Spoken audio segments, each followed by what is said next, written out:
প্রিয় শিক্ষার্থীরা, আসসালামু আলাইকুম। কেমন আছো তোমরা? আশা করি নিশ্চয়ই ভালো আছো। আজকে অনলাইন ক্লাসে তোমাদেরকে শুভেচ্ছা এবং অভিনন্দন। আমি রেখা আক্তার, সহকারী শিক্ষক, Ibne Taslima Nasir school and college. আজকে নবম দশম শ্রেণীর ব্যবসা উদ্যোগ বিষয়ের দ্বিতীয় অধ্যায়ের ব্যবসা উদ্যোগ ও উদ্যোক্তার দেখো তিনটি বিষয় নিয়ে আমরা আলোচনা করব। সেই তিনটি বিষয় কি কি? ব্যবসায় উদ্যোক্তার গুণাবলী। প্রথমটা হচ্ছে ব্যবসায় উদ্যোক্তার গুণাবলী সম্পর্কে আমরা জানবো। এরপরে জানবো 2 নম্বর হচ্ছে আর্থসামাজিক উন্নয়নে ব্যবসায় উদ্যোগের গুরুত্ব। 3 নম্বরে জানবো আমরা ব্যবসা উদ্যোগ গড়ে ওঠার অনুকূল পরিবেশ। প্রিয় শিক্ষার্থী, তোমরা বই বের করো, সবাই বইয়ের পুরো পৃষ্ঠা দেখো। ব্যবসা উদ্যোক্তার গুণাবলী সম্পর্কে বিস্তারিত আলোচনা দেওয়া আছে। খাতা কলম নিয়ে তোমরা রেডি থাকো, কারণ আমি বোর্ডে তোমাদের ব্যবসা উদ্যোক্তার গুণাবলীগুলো পয়েন্ট আকারে লিখে দিব এবং বিস্তারিত আলোচনা করব। প্রিয় শিক্ষার্থী, দেখো ব্যবসা উদ্যোক্তার গুণাবলী সম্পর্কে পুরো পৃষ্ঠায় সবাই বের করেছো।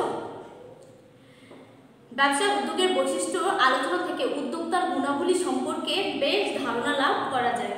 অনেকেই মনে করেন উদ্যোক্তাগণ জন্মগতভাবেই উদ্যোক্তা, অর্থাৎ জন্মসূত্রে তিনি বহু ব্যক্তিগত গুণের অধিকারী হন, যা তাকে উদ্যোক্তা হিসেবে খ্যাতি অর্জন করতে সহায়তা করে। বর্তমান সময়ে অবশ্য শিক্ষা, প্রশিক্ষণ, সুযোগ সুবিধা প্রদানের মাধ্যমে উদ্যোক্তা সৃষ্টি হয়। একজন উদ্যোক্তার প্রধান গুণসমূহ কি কি?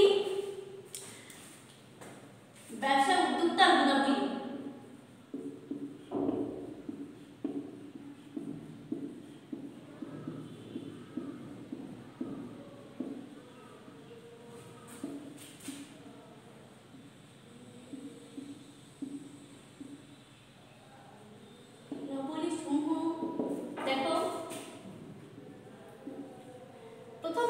প্রথম গুণাবলী হচ্ছে আত্মবিশ্বাস। একজন উদ্যোক্তার ভিতরে আত্মবিশ্বাসের গুণটি থাকতে হবে। আত্মবিশ্বাস। উদ্যোক্তা সম্পর্কে এর আগে আমরা ক্লাসে আলোচনা করেছি যে উদ্যোক্তা হচ্ছে যিনি উদ্যোগ গ্রহণ করেন, তিনি হচ্ছে উদ্যোক্তা। তাহলে ব্যবসায় উদ্যোক্তার অন্যতম একটি গুণাবলী হচ্ছে গুণ কি? আত্মবিশ্বাস। তার ভিতরে কি আত্মবিশ্বাস থাকতে হবে যে না, আমি আমার লক্ষ্যে পৌঁছাবো, আমার লক্ষ্যে পৌঁছাতে আমি কোনো পিছপা হব না, আমার সামনের দিকে এগিয়ে যেতে হবে, এরকম মনোবল এবং আত্মবিশ্বাস থাকা একজন উদ্যোক্তার অবশ্যই কি কর্তব্য এবং প্রয়োজন। দেখো তাহলে প্রথম পয়েন্টটা কি? ব্যবসা উদ্যোক্তার প্রথম গুণাবলীটা কি? আত্মবিশ্বাস। 2 নম্বর হচ্ছে কি? স্বাধীন চেতা মনোভাব। একজন উদ্যোক্তা কি তার স্বাধীন চেতা মনোভাব তার ভিতরে থাকতে হবে। যেমন তার কর্মক্ষেত্রে, ব্যবসায়িক ক্ষেত্রে স্বাধীনতা থাকতে হবে। যেমন তিনি তার ব্যবসার ক্ষেত্রে নিজেই মালিক, নিজেই পরিচালনাকারী, আবার নিজেই একাই ঝুঁকি গ্রহণকারী, মুনাফা ভোগকারী। অর্থাৎ তার এই স্বাধীন ক্ষমতা বা স্বাধীন চেতা মনোভাব তার ভিতরে থাকতে হবে যে না, আমি আমার ইচ্ছে মতো ব্যবসায়িক প্রতিষ্ঠান পরিচালনা করতে পারি, ঝুঁকি গ্রহণ করতে পারি, আবার মুনাফা অর্জনও করতে পারি। এরকম স্বাধীন চেতা মনোভাব থাকতে হবে। তার ইচ্ছে মতো ব্যবসা পরিচালনা করার স্বাধীন চিন্তা ভাবনা, উদ্ভাবনী শক্তি, এগুলো তার ভিতরে স্বাধীনভাবে থাকতে হবে। এটা হচ্ছে স্বাধীন চেতা মনোভাব। হচ্ছে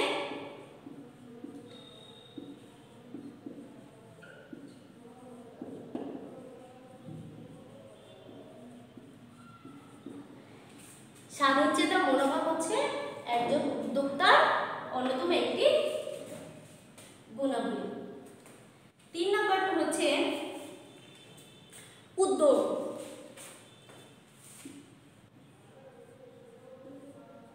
দেখো সবাই খাতা কলম বের করো এবং পয়েন্টগুলো তোমরা সবাই খাতায় নোট করে নাও। উদ্যোগটা কি? নতুন উদ্যমে কাজ করা, সামনের দিকে এগিয়ে যাওয়ার একটা আত্মপ্রয়াস, নিজস্ব একটা চেষ্টা, এটাই হচ্ছে এক ধরনের একটা উদ্যম। ঠিক আছে? নিজ উদ্যোগে কাজ করা, নিজ উদ্যোগে পরিচালনা করা, নিজ উদ্যোগে ঝুঁকি নেওয়া, ব্যবসার কর্মকাণ্ড পরিচালনা করা, এটা হচ্ছে উদ্যোগ। ঠিক আছে? এরপর 4 নম্বর পয়েন্টটা হচ্ছে দেখো সাংগঠনিক ক্ষমতা। ব্যবসায় প্রতিষ্ঠানের সংগঠনের যাবতীয় যে কার্যাবলীগুলো এগুলো সমন্বয় সাধন করার যে ক্ষমতা সেটা তার ভিতরে থাকতে হবে। সাংগঠনিক ক্ষমতাটা কেমন, যে ব্যবসায় বিভিন্ন উপায় উপকরণাদি বা শ্রমিক কর্মী কোনটা কোথায় খাটাতে হবে, কোন কাজ কিভাবে করতে হবে, সেই সাংগঠনিক ক্ষমতাটা তার ভিতরে থাকতে হবে। ঠিক আছে, সাংগঠনিক ক্ষমতাটা তার ভিতরে থাকতে হবে। এটা হচ্ছে সাংগঠনিক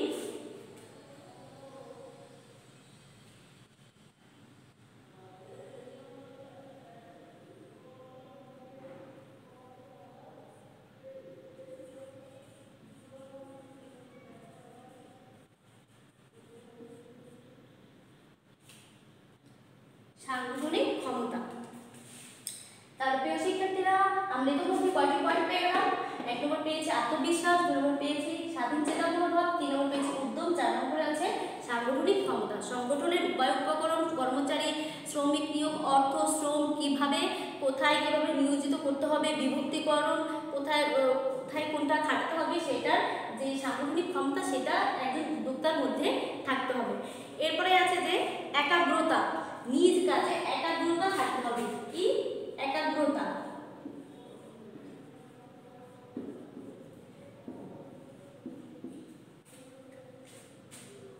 একাগ্রতা একজন উদ্যোক্তার একটি গুরুত্বপূর্ণ একটি গুণাবলী, একাগ্রতা। এরপরে আছে দেখো 6 সাহস।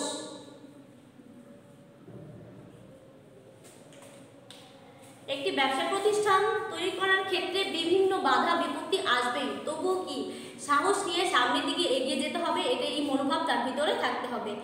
ব্যবসা বাণিজ্যের ক্ষেত্রে বিভিন্ন আত্মীয় স্বজন পরিবারবর্গ বন্ধু বান্ধব সবাই তাকে বিভিন্নভাবে বাধাগ্রস্ত করার চেষ্টা করবে, তাকে পিছু হটতে সাহায্য করবে, কিন্তু তবুও কি সাহস নিয়ে ঝুঁকি নিয়ে সামনের দিকে আত্মবিশ্বাস নিয়ে সামনের দিকে এগিয়ে যেতে হবে এবং তাকে কি ব্যবসায় সঠিকভাবে সুষ্ঠুভাবে পরিচালনা করার দক্ষ মন মানসিকতা থাকতে হবে। এটা হচ্ছে সাহস। 7 নম্বর হচ্ছে অধ্যবসায়।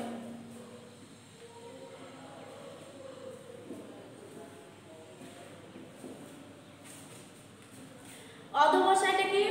অধ্যবসায় একজন উদ্যোক্তার জন্মগত গুণাবলী, সবার নিয়ম শৃঙ্খলার সাথে চলাফেরা করা, সবার সাথে সুন্দরভাবে কথা বলা, সব কিছু সুস্থ মস্তিষ্কে কর্মকাণ্ডগুলো একদম শান্তিপূর্ণভাবে পরিচালনা করা, সেটা হচ্ছে অধ্যবসায়। আর 8 নম্বর পয়েন্টটা হচ্ছে নমনীয়তা। নমনীয়তা কি?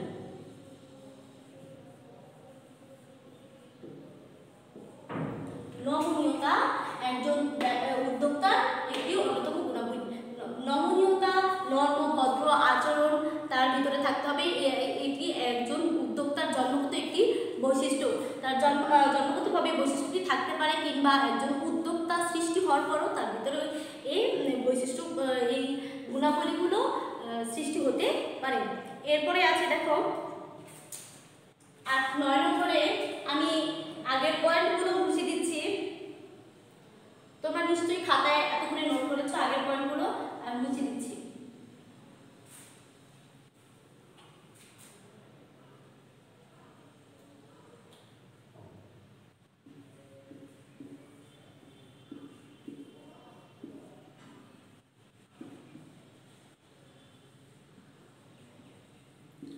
সংবেদনশীলতা।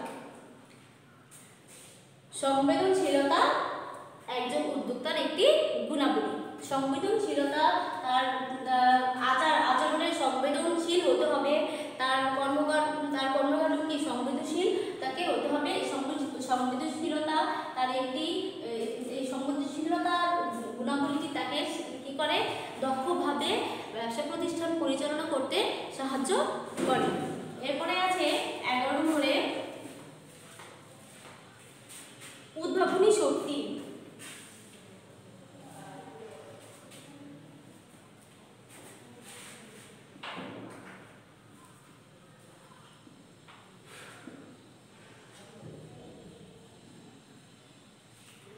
একজন উদ্যোক্তার ভিতরে উদ্ভাবনী শক্তি গুণাবলীটি থাকতে হবে। তাকে নতুন নতুন কোনো ধারণা, চিন্তা, ভাবনা এগুলোর সৃষ্টি করতে হবে, সৃজনশীল ক্ষমতা থাকতে হবে, নতুন নতুন কিছু তৈরি করতে হবে। গ্রাহকের চাহিদা কিংবা দেখা যাচ্ছে যে গ্রাহকের চাহিদা বৃদ্ধি করার জন্য তার উদ্ভাবনী ক্ষমতা, উদ্ভাবনী শক্তি ব্যবহার করতে হবে। এটি ব্যবসা উদ্যোক্তার একটি গুরুত্বপূর্ণ একটি গুণাবলী। 12 নম্বর হচ্ছে কঠোর পরিশ্রম করার ক্ষমতা।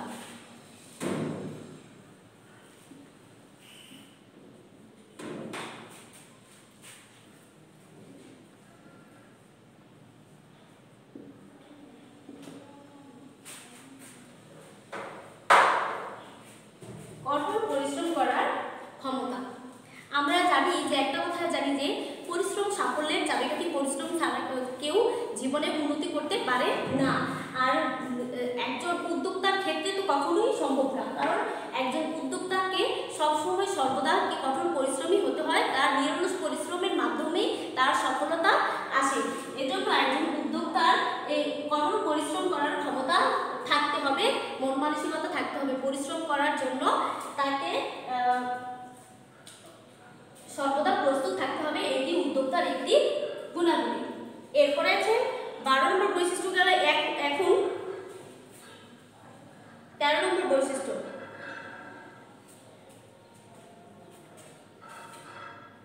আমি 5, 6 এগুলো মুছে দিচ্ছি। নিশ্চয়ই তোমরা এতক্ষণে এগুলো সব নোট করে ফেলেছো।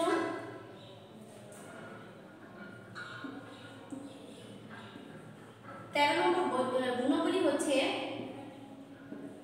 ঝুঁকি গ্রহণের ক্ষমতা। ঝুঁকি গ্রহণ করার ক্ষমতা। প্রিয় শিক্ষার্থী, আমরা আগেই জেনেছি যে একজন উদ্যোক্তার ঝুঁকি গ্রহণ করার মানসিকতা থাকতে হবে। ব্যবসায় উদ্যোগের ক্ষেত্রে, সংখ্যার ক্ষেত্রে আমরা জেনেছি যে ব্যবসায় উদ্যোক্তা হচ্ছে কি যে মুনাফা লাভের আশায় ঝুঁকি আছে, জেনে অর্থ শ্রম বিনিয়োগ করেই হচ্ছে ব্যবসায় উদ্যোগ। তাহলে একজন উদ্যোক্তা যিনি উদ্যোগ গ্রহণ করে তিনি হচ্ছেন উদ্যোক্তা। তাহলে একজন উদ্যোক্তার কি থাকতে হবে? ব্যবসার ক্ষেত্রে তার কি থাকতে হবে? ঝুঁকি গ্রহণ করার মানসিকতা থাকতে হবে, ঝুঁকি গ্রহণ করার ক্ষমতা থাকতে হবে। ঝুঁকি ছাড়া যে কাজে যত ঝুঁকি সে কাজে ততই মুনাফা। ঝুঁকি ছাড়া কোনো কাজেই কি মুনাফা অর্জিত হতে পারে না। ঝুঁকি আছে জেনেও কি একজন উদ্যোক্তা কি করতে পারে? মুনাফা লাভের আশায় যে কোনো কাজে এগিয়ে যেতে পারে। এজন্য ঝুঁকি গ্রহণ করার মন মানসিকতা তার ভিতরে থাকতে হবে। এটি উদ্যোক্তার একটি গুরুত্বপূর্ণ একটি গুণ। 14 নম্বর পয়েন্ট, পুঁজি সংগ্রহের ক্ষমতা।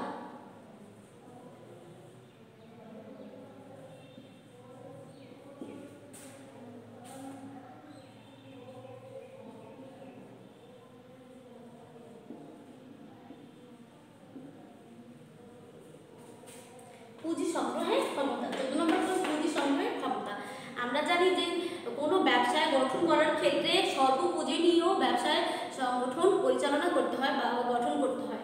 পুঁজি ছাড়া কোনো ব্যবসায় গঠিত হতে পারে না বা অর্থ ছাড়া কোনো ব্যবসায় গঠিত হতে পারে না। এজন্য পুঁজি প্রয়োজন আছে না? পুঁজি সংগ্রহের ক্ষমতা তার ভিতরে থাকতে হবে। যেমন ধরো একজন উদ্যোক্তা তার ব্যবসায় সম্প্রসারণের জন্য অধিক পুঁজির প্রয়োজন আছে। এখন সে কি করবে? তার আত্মীয় স্বজন, বন্ধু বান্ধব, পাড়া প্রতিবেশী তাদের কাছ থেকে পুঁজি সংগ্রহ কিংবা নির্দিষ্ট কোনো ব্যক্তিগত অর্থ কিংবা ব্যাংক থেকে পুঁজি সংগ্রহের ক্ষমতা তার থাকতে হবে। সংগ্রহ করার মাধ্যম থাকতে হবে, সংগ্রহ করার ভিতরে কি ক্ষমতাগুলো থাকতে হবে। এটি একটি তার ভিতরে একটি গুণ। এটি উদ্যোক্তার পুঁজি সংগ্রহ ক্ষমতা একটি উদ্যোক্তার অন্যতম একটি গুণ। এবার দেখো 15 নম্বর পয়েন্ট। 15 নম্বর পয়েন্টে কি আছে? চ্যালেঞ্জ গ্রহণ করার মানসিকতা। চ্যালেঞ্জ গ্রহণ করার মানসিকতা।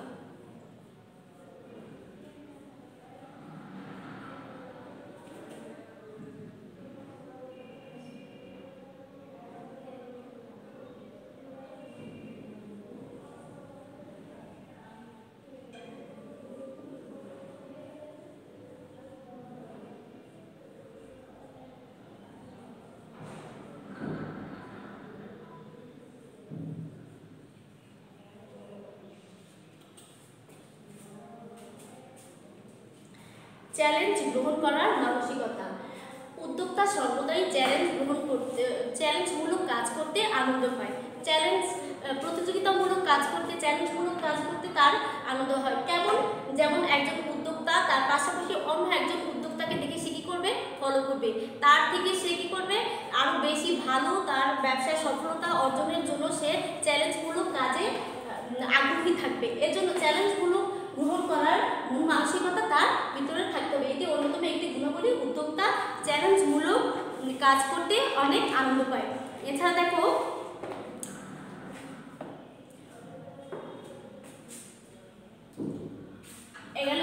এবার 15 নম্বর পয়েন্ট নিয়ে আমরা আলোচনা করলাম। এখন আমরা 16 নম্বর পয়েন্টে যাব। কৃতিত্ব অর্জনের আকাঙ্ক্ষা। কৃতিত্ব অর্জনের আকাঙ্ক্ষা।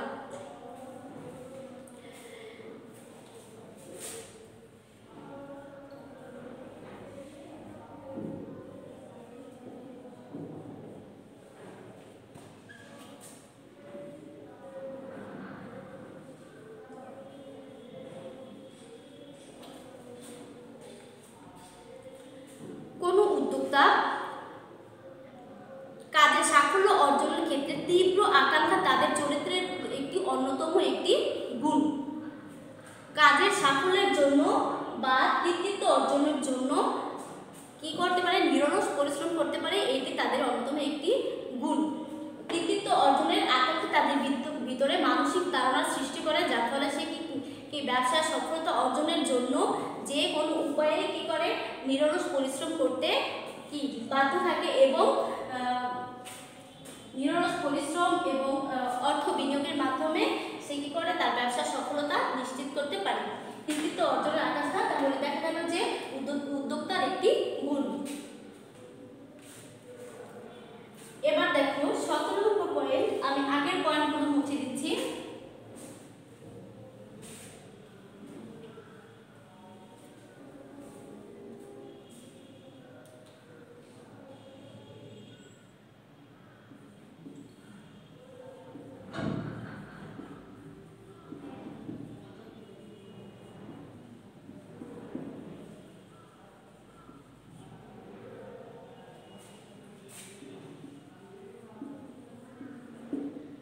কি আছে 17 নম্বর পয়েন্টে, ব্যর্থতা থেকে শিক্ষা গ্রহণ। ব্যর্থতা থেকে শিক্ষা গ্রহণের মন মানসিকতা।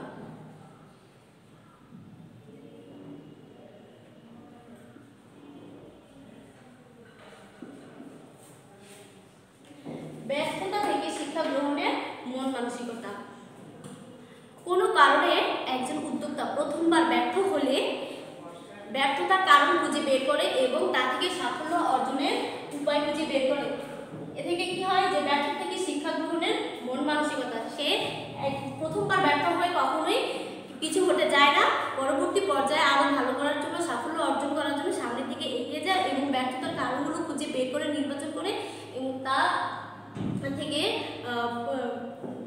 ব্যর্থতা পরিত্রাণের উপায় খুঁজে বের করে। তাহলে দেখা গেল 17 নম্বর পয়েন্টে আমরা দেখলাম কি, ব্যর্থতা থেকে শিক্ষা গ্রহণের মন মানসিকতা উদ্যোক্তার একটি অন্যতম একটি গুণাবলী। ব্যর্থতা থেকে শিক্ষা গ্রহণ করার মাধ্যমে একজন উদ্যোক্তা কি করে, নতুন উদ্যমে আবার নতুনভাবে কাজ শুরু করতে পারে। তাহলে প্রিয় শিক্ষার্থীরা, আমরা দেখলাম কি ব্যবসা উদ্যোক্তার গুণাবলী। আমরা 17টা গুণাবলী পেলাম। কি কি পেলাম? 1 নম্বরে আমরা দেখেছি যে আত্মবিশ্বাস, তারপরে আমরা দেখলাম যে স্বাধীন, 2 নম্বর পেলাম স্বাধীন চেতা মনোভাব, 3 নম্বর পেলাম উদ্যম, 4 নম্বরে সাংগঠনিক ক্ষমতা, 5 নম্বরে পেলাম সাহস, 6 নম্বরে অধ্যবসায়, তার 7 নম্বরে সংবেদনশীলতা, 8 নম্বরে একাগ্রতা, 9 নম্বরে ছিল নমনীয়তা, 10 নম্বরে ছিল সৃজনশীলতা এবং 11 নম্বর ছিল উদ্ভাবনী শক্তি, 12 নম্বর ছিল কঠোর পরিশ্রম করার ক্ষমতা, 13 নম্বর ছিল ঝুঁকি গ্রহণের ক্ষমতা, 14 নম্বরে ছিল পুঁজি সংগ্রহের ক্ষমতা, 15 নম্বর ছিল কি চ্যালেঞ্জ গ্রহণ করার মানসিকতা, 16 নম্বর ছিল কৃতিত্ব অর্জনের আকাঙ্ক্ষা, 17 নম্বর ছিল ব্যর্থতা থেকে শিক্ষা গ্রহণ করার মানসিকতা।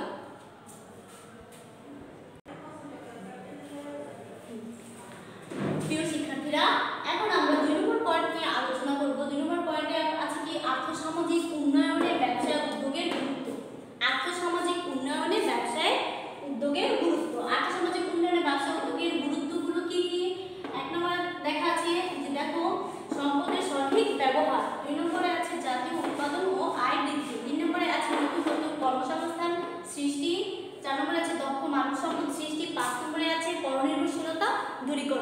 দূরীকরণ। আর্থ-সামাজিক উন্নয়ন। প্রিয় শিক্ষার্থীরা, তোমরা নিশ্চয়ই জানো যে বাংলাদেশ একটি উন্নয়নশীল দেশ। বাংলাদেশের অর্থনৈতিক সমীক্ষা 2010 অনুযায়ী আমাদের মোট জাতীয় উৎপাদনের প্রায় 50% আসে সেবা খাত থেকে এবং 30% আসে শিল্প খাত থেকে এবং বাকি 20% আসে কৃষি খাত থেকে। যে কোনো দেশের উন্নয়নে শিল্প খাত মুখ্য ভূমিকা পালন করে। আমাদের দেখো শিল্প খাতে আমাদের দেশের কত ভাগ থেকে আসে? 30% আসে শিল্প খাত থেকে। তাহলে দেখা গেল যে শিল্প খাতে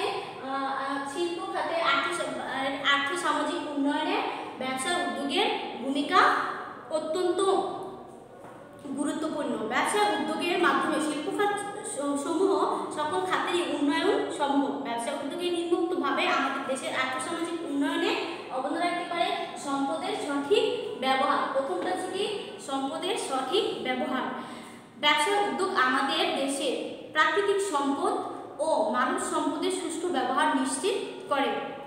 সম্পদের সঠিক ব্যবহার হচ্ছে কি? দেখো, ব্যবসায় উদ্যোগ আমাদের দেশে প্রাকৃতিক সম্পদ ও মানব সম্পদের সুষ্ঠু ব্যবহার নিশ্চিত করে। তাছাড়া নতুন নতুন শিল্প স্থাপনের মাধ্যমে বিনিয়োগ বৃদ্ধি করে। কি করে? নতুন নতুন শিল্প স্থাপনের মাধ্যমে বিনিয়োগ বৃদ্ধি করে এবং সম্পদের সুষম বন্টন নিশ্চিত করে। সম্পদের সঠিক ব্যবহার কি বুঝতে পেরেছো? প্রাকৃতিক এবং মানব সম্পদের সুষ্ঠু ব্যবহার নিশ্চিত করে এবং কি বিভিন্ন নতুন নতুন কর্মসংস্থান, বিভিন্ন শিল্প স্থাপনের মাধ্যমে কি করে? সম্পদ বিনিয়োগ বৃদ্ধি করে আর কি করে? সম্পদের সুষম বন্টন নিশ্চিত করে। 2 নম্বর আছে দেখো, জাতীয় উৎপাদন ও আয় বৃদ্ধি। ব্যবসা উদ্যোগ বাংলাদেশের আর্থ-সামাজিক উন্নয়নে জাতীয় উৎপাদন ও আয় বৃদ্ধিতেও কি করে? সহায়তা করে। ব্যবসায় উদ্যোগের মাধ্যমে দেশের জাতীয় আয় বৃদ্ধি পায়। ব্যবসা উদ্যোগের মাধ্যমে কি হয়? দেশের জাতীয় আয় বৃদ্ধি পায়। ফলে সরকার কর্তৃক নির্ধারিত জাতীয় আয় বৃদ্ধির লক্ষ্যমাত্রা অর্জন করা সম্ভব হয়। 3 নম্বর পয়েন্টে আছে দেখো, নতুন নতুন কর্মসংস্থান সৃষ্টি করে। ব্যবসা উদ্যোগের ফলে কি হয়? নতুন নতুন কর্মসংস্থানের সুযোগ সৃষ্টি হয়। যেমন একজন উদ্যোক্তা তার নিজ উদ্যোগে কি করে? বিভিন্ন কর্মসংস্থানের সুযোগ সৃষ্টি করতে পারে। যেমন হস্তশিল্প, কুটির শিল্প, হাঁস মুরগির খামার, মৎস্য চাষ, তারপরে ফুল ফলের নার্সারি, বৃক্ষরোপণ, বিভিন্ন কাজ উন্নয়নমূলক বিভিন্ন আর্থ-সামাজিক উন্নয়নমূলক কাজে অংশগ্রহণ করতে পারে এবং এভাবে কি নতুন নতুন কর্মসংস্থানের সুযোগ সৃষ্টি করে। এরপরে দেখো 4 নম্বর পয়েন্ট আছে দক্ষ মানব সম্পদ সৃষ্টি। দক্ষ মানব সম্পদ সৃষ্টি। বাংলাদেশ একটি জনবহুল দেশ। আমাদের এই বিশাল জনসংখ্যায় আমাদের সম্পদ হতে পারে, কারণ ব্যবসায় উদ্যোক্তা দেশের অদক্ষ জনগোষ্ঠীকে উৎপাদনশীল কাজে নিয়োজিত করে দক্ষ মানব সম্পদে পরিণত করে। দক্ষ মানব সম্পদ সৃষ্টি কিভাবে করে? অদক্ষ জনবল, তারপর দেখা যায় যাদের প্রশিক্ষণ নেই তাদেরকে প্রশিক্ষণের মাধ্যমে দক্ষ করে উৎপাদনশীল কাজে নিয়োজিত করে মানব সম্পদের সৃষ্টি করে। দক্ষ মানব সম্পদের সৃষ্টি করে। একজন উদ্যোক্তা ধরো একটি উদাহরণ দিয়ে বলা যাক, একজন উদ্যোক্তা একটি হস্তশিল্প কাজে নিয়োজিত হবে। এখন হস্তশিল্পের কাজে নিয়োজিত হতে গেলে তার কিসের দরকার আছে? দক্ষতার দরকার আছে না? কিন্তু এখন দক্ষতা অর্জনের জন্য তাকে কি করতে হবে? প্রশিক্ষণ নিতে হবে, তাকে ওই সম্পর্কে জ্ঞান লাভ করতে হবে। এভাবেই কি তাকে দক্ষ জনবল হিসেবে গড়ে তুলতে সাহায্য করবে। এরপরে আছে দেখো 5 নম্বর মানে হচ্ছে পরনির্ভরশীলতা দূরীকরণ।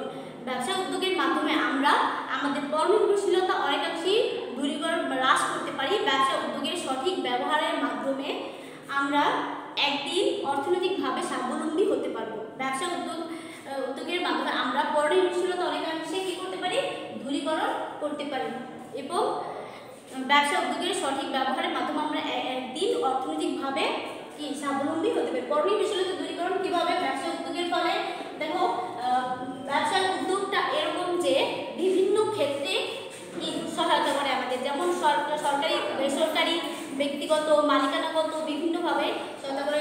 বিভিন্ন আর্থ আর্থসামাজিক উন্নয়নে বিভিন্ন অবকাঠামোগত উন্নয়নে সহায়তা করে, তারপরে দেশের বিভিন্ন উন্নয়নমূলক কাজে সহায়তা করে, দেশের বিভিন্ন সরকারকে বিভিন্ন আর্থিক সুযোগ সুবিধা দিয়ে আর্থিক সহায়তার মাধ্যমে কি করতে পারে, সরকারকে সহায়তা করতে পারে, যার ফলে জনকল্যাণের যার ফলে হয় কি যে আমাদের দেশের জনগণের একটি কি হয়, শান্তিপূর্ণ একটি দেশের সৃষ্টি হয় এবং আমরা কি করতে পারি, আমরা আমাদের লক্ষ্যে পৌঁছাতে পারি। এভাবে আমরা দেখলাম যে আর্থসামাজিক উন্নয়নে ব্যবসার গুরুত্ব কি। ব্যবসার গুরুত্বগুলো হচ্ছে আর্থসামাজিক উন্নয়নে ব্যবসা কি কি গুরুত্বপূর্ণ ভূমিকা পালন করে, সম্পদের সঠিক ব্যবহার নিশ্চিত করে, তারপরে কি করে জাতীয় উৎপাদন এবং আয় বৃদ্ধিতে সহায়তা করে, এরপরে কি করে 3 নম্বর নতুন নতুন কর্মসংস্থানের সুযোগ সৃষ্টি করে, বেকারত্ব হ্রাস ঘটায় এবং 4 নম্বর হচ্ছে দক্ষ মানব সম্পদের সৃষ্টি করে, অদক্ষ জনবল অপ্রশিক্ষিত যারা প্রশিক্ষণ নেয় তাদেরকে প্রশিক্ষণ দিয়ে দক্ষ জনবলের সৃষ্টি করে, মানব সৃষ্টি। তারপরে হচ্ছে 5 নম্বর পয়েন্ট হচ্ছে বর্ণহীনতা দূর করে, একে অপরের সাথে শান্তিপূর্ণ ভ্রাতৃত্বপূর্ণ সম্পর্ক বজায় রাখতে সাহায্য করে। তাহলে প্রিয় শিক্ষার্থীরা, আমরা এখন শিখলাম কি আর্থসামাজিক উন্নয়ন, ব্যবসায় গুরুত্ব। এরপর আমরা আলোচনা করব ব্যবসা উদ্যোগ গড়ে ওঠার অনুকূল পরিবেশ। প্রিয় শিক্ষার্থীরা, নিশ্চয়ই এতক্ষণে তোমরা এই 5টি পয়েন্ট খাতায় তুলে রেখেছো, আর এই 5টি পয়েন্ট অবশ্যই তোমরা ভালোভাবে ভাষায় পড়বে। এই পয়েন্ট সম্পর্কিত বিস্তারিত আলোচনা তোমাদের বইতে আছে, দেখো বইয়ের 17 পৃষ্ঠায় আছে। বইয়ের 17 পৃষ্ঠায় তোমরা 5টি পয়েন্টের বিস্তারিত আলোচনা দেখতে পাবে এবং তার থেকে তোমরা আরো ভালোভাবে আয়ত্ত করতে পারবে। আমি এখন মুছে দিচ্ছি এগুলো।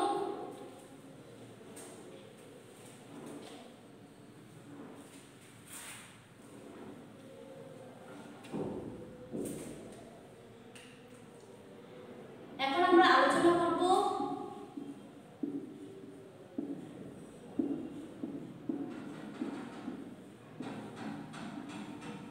ব্যবসার উদ্যোগ গড়ে ওঠার অনুকূল পরিবেশ।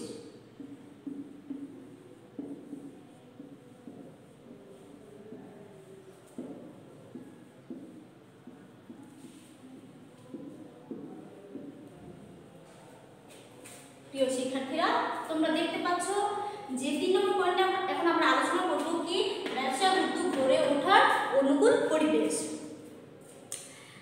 আমরা যদি উন্নত বিশ্বের দিকে লক্ষ্য করি তাহলে আমরা কি দেখতে পাবো? আমরা দেখতে পাই যে তাদের অগ্রগতির একটি প্রধান কারণ হচ্ছে তাদের কি অনুকূল পরিবেশের কারণে। ব্যবসার প্রতিষ্ঠা, পরিচালনা, সম্প্রসারণের জন্য অনুকূল পরিবেশ গুরুত্বপূর্ণ ভূমিকা পালন করে।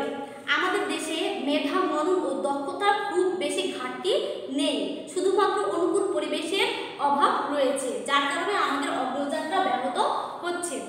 ব্যবসার উদ্যোগ গড়ে ওঠার জন্য নিম্নোক্ত অনুকূল পরিবেশ থাকা উচিত। কি কি অনুকূল পরিবেশ থাকা উচিত সেগুলো এখন আমরা দেখে নিই। 1 নম্বর হচ্ছে উন্নত অবকাঠামোগত উপাদান।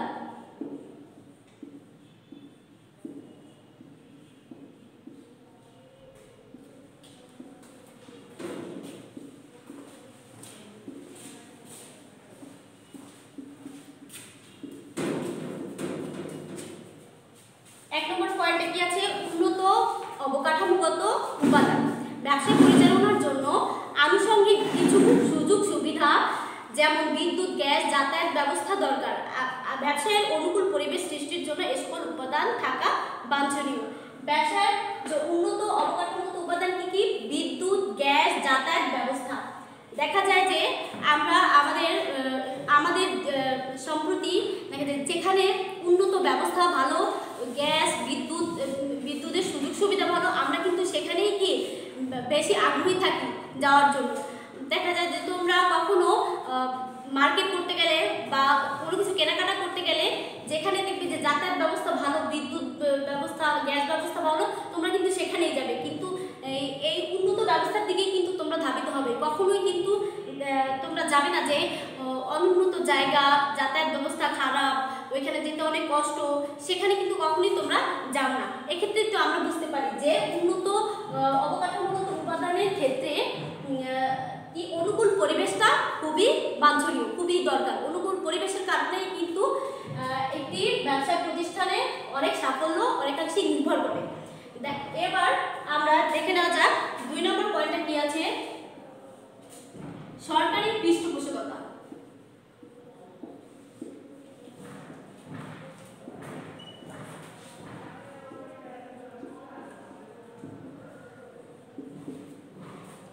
সরকারি পৃষ্ঠপোষকতা কি? সরকারি পৃষ্ঠপোষকতার মাধ্যমে দেশের ব্যবসায় উদ্যোগের আরও সম্প্রসারণ ও সমৃদ্ধি সম্ভব। সরকারি বিভিন্ন সিদ্ধান্ত যেমন কর্মমুখ, স্বল্প বা বিনা সুদে মূলধন সরবরাহ ইত্যাদি ব্যবসা উদ্যোগের অনুকূল পরিবেশ সৃষ্টি করতে পারে। একটি ব্যবসা প্রতিষ্ঠানের ক্ষেত্রে সরকারি কিছু পৃষ্ঠপোষকতা আছে, যেমন কি দেখা যাচ্ছে যে কর্মমুখ, স্বল্প মূলধন স্বল্প বা বিনা সুদে মূলধন সরবরাহ, এগুলো হচ্ছে সরকারি পৃষ্ঠপোষকতা। এছাড়া দেখা যায় কিছু সরকারি সুযোগ সুবিধা থাকে, তারপর দেখা যায় যে সরকার কর্তৃক কিছু ছাড় পাওয়া যায় ব্যবসা বাণিজ্যের ক্ষেত্রে। তারপর দেখা যায় যে বিভিন্ন আইনমূলক ব্যবস্থা গ্রহণ করার ক্ষেত্রেও সরকার কি অনেকাংশে ব্যবসায়ীদের কি করে থাকে, সাহায্য করে থাকে। 3 নম্বর পয়েন্ট হচ্ছে আর্থ সামাজিক স্থিতিশীলতা।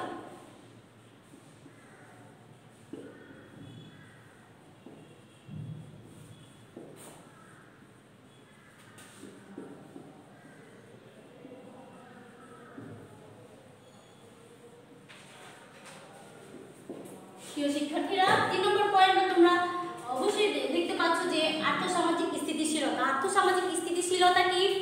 অর্থনৈতিক, রাজনৈতিক ও সামাজিক স্থিতিশীলতা যেমন ব্যবসায় উদ্যোগের অনুকূল পরিবেশ সৃষ্টি করে, তেমনি অর্থনৈতিক, রাজনৈতিক, সামাজিক অস্থিরতা ব্যবসায় উদ্যোগের উপর বিরূপ প্রভাব ফেলতে পারে। অর্থনৈতিক, রাজনৈতিক, সামাজিক পরিস্থিতি আর পরিবেশ যদি স্থিতিশীল হয় তাহলে কি হয়, ব্যবসায় প্রতিষ্ঠানের ক্ষেত্রে অনেকাংশে সাফল্য নির্ভর করে কি অর্থনৈতিক, রাজনৈতিক কি সামাজিক স্থিতিশীলতার উপর। আর দেখা যায় যদি অর্থনৈতিক, রাজনৈতিক, সামাজিক অস্থিরতা যদি থাকে তাহলে কি হয় যে ব্যবসার ক্ষেত্রে বিরূপ প্রভাব মানে নেতিবাচক প্রভাব সৃষ্টি করে। এক্ষেত্রে আর্থসামাজিক স্থিতিশীলতা বজায় যদি ব্যবসার ক্ষেত্রে অর্থনৈতিক, রাজনৈতিক, সামাজিক স্থিতিশীলতা বজায় থাকে তাহলে দেখা যায় আর্থসামাজিক ক্ষেত্রে স্থিতিশীলতা বজায় থাকে। ব্যবসায় অনুকূল পরিবেশ হিসেবে আর্থসামাজিক স্থিতিশীলতা বজায় রাখা গুরুত্বপূর্ণ।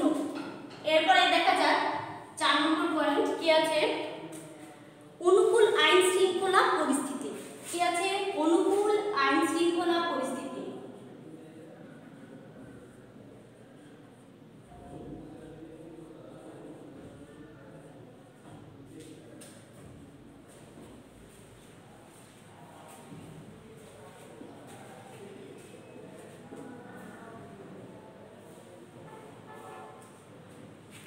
অনুকূল আইন শৃঙ্খলা পরিস্থিতি কি?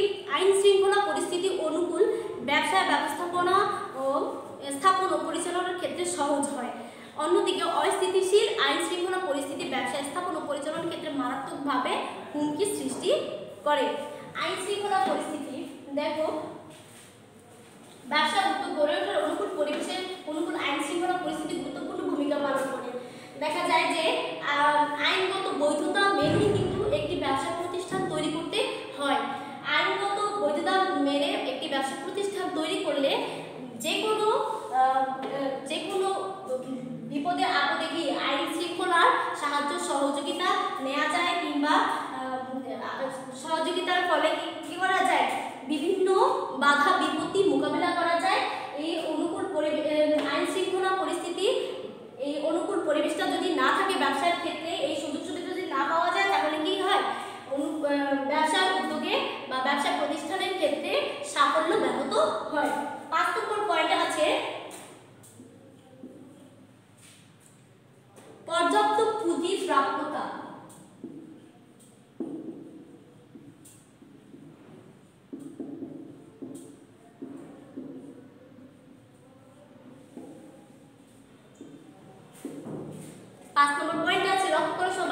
পর্যাপ্ত পুঁজি প্রাপ্যতা কি? যে কোনো ব্যবসায় উদ্যোগ সফলভাবে বাস্তবায়ন করার জন্য প্রয়োজন পর্যাপ্ত পুঁজি বা মূলধন। মূলধনের স্বল্পতার কারণে অধিকাংশ ব্যবসায় স্থাপন পরিচালনা সঠিকভাবে সম্ভব হয় না।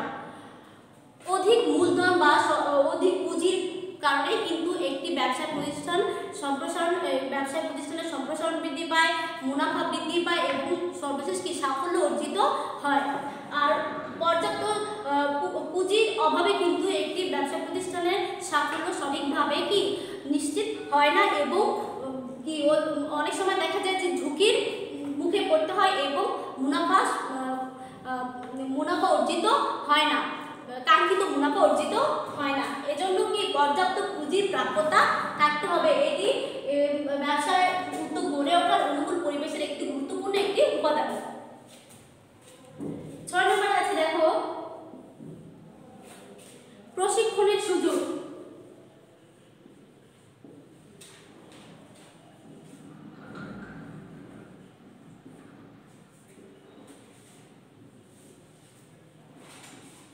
প্রশিক্ষণের সুযোগ,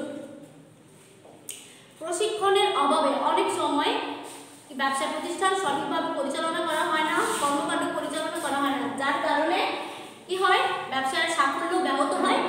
এর কারণে কি প্রশিক্ষণের সুযোগ সুবিধা থাকা বাঞ্ছনীয়। প্রশিক্ষণের সুযোগ সুবিধার জন্য অনুকূল একটি পরিবেশের দরকার আছে। দক্ষ ও প্রশিক্ষণের মাধ্যমে কর্মকর্তা কর্মচারীদের কি দক্ষ জনগণ হয়ে একটি মানব সম্পদে পরিণত করে এবং তাকে করে ভবিষ্যতে ব্যবসায় পরিচালনা করতে সহায়তা করে। এই জন্য কি প্রশিক্ষণের দরকার আছে। প্রশিক্ষণের অভাবে অনেক সময় সুযোগ থাকা সত্ত্বেও সঠিক পদক্ষেপ নেওয়া সম্ভব হয় না। আর যদি প্রশিক্ষণ না থাকে তখন অনেক সময় কি সঠিক পদক্ষেপ নেওয়া যায়। প্রশিক্ষণের মাধ্যমে ব্যবসার জন্য অনুকূল পরিবেশ সৃষ্টি করা সম্ভব। প্রশিক্ষণের মাধ্যমে ব্যবসার ক্ষেত্রে অনুকূল পরিবেশ সৃষ্টি করা সম্ভব। দেখা যায় একটু উদাহরণ দিয়ে বলি যে কোনো ব্যবসায়ী যত যে বেশি দক্ষ, পরিশ্রমী এবং কর্মকাণ্ডে যত অবিচল থাকে ততই কিন্তু তার ব্যবসার সাফল্য উত্তরোত্তর বৃদ্ধি পায় এবং মুনাফা অর্জিত হয় এবং সে তার কাঙ্ক্ষিত লক্ষ্যে পৌঁছাতে পারে। এজন্য কি তার কি দরকার হয় কিসের প্রশিক্ষণের মাধ্যমে সে কি দক্ষ হয়ে উঠতে তাকে সাহায্য করে। প্রিয় শিক্ষার্থীরা, আজকে তাহলে আমরা দেখলাম যে 3টা বিষয় নিয়ে আমরা আলোচনা করলাম। ব্যবসা উদ্যোক্তার গুণাবলী, আর্থসামাজিক উন্নয়নে ব্যবসায় উদ্যোগের গুরুত্ব এবং 3 নম্বর ছিল কি ব্যবসায় উদ্যোগ গড়ে ওঠার অনুকূল পরিবেশ। প্রিয় শিক্ষার্থীরা, তাহলে তোমাদের এই 3টি বিষয় নিয়ে আমি আলোচনা করেছি। এই 3টি বিষয় তোমরা ভালোভাবে বাসায় আয়ত্ত করবে। আশা করি নিশ্চয়ই এগুলো তোমরা বুঝতে পেরেছো। যদি কোনো সমস্যা থাকে বা থেকে তোমরা আমাকে সেটা জানাতে পারো। কোনো সমস্যার সমাধান আমি নিশ্চয়ই করে দেবো। আর আজকের মতো তোমাদের এখান থেকে আমি বিদায় নিচ্ছি। দেখা হবে আগামী নতুন ক্লাসে। সে পর্যন্ত সবাই সুস্থ থাকো, ভালো থাকো, সবার সুস্থতা কামনা করি আমি এখানে বিদায় নিচ্ছি। ধন্যবাদ।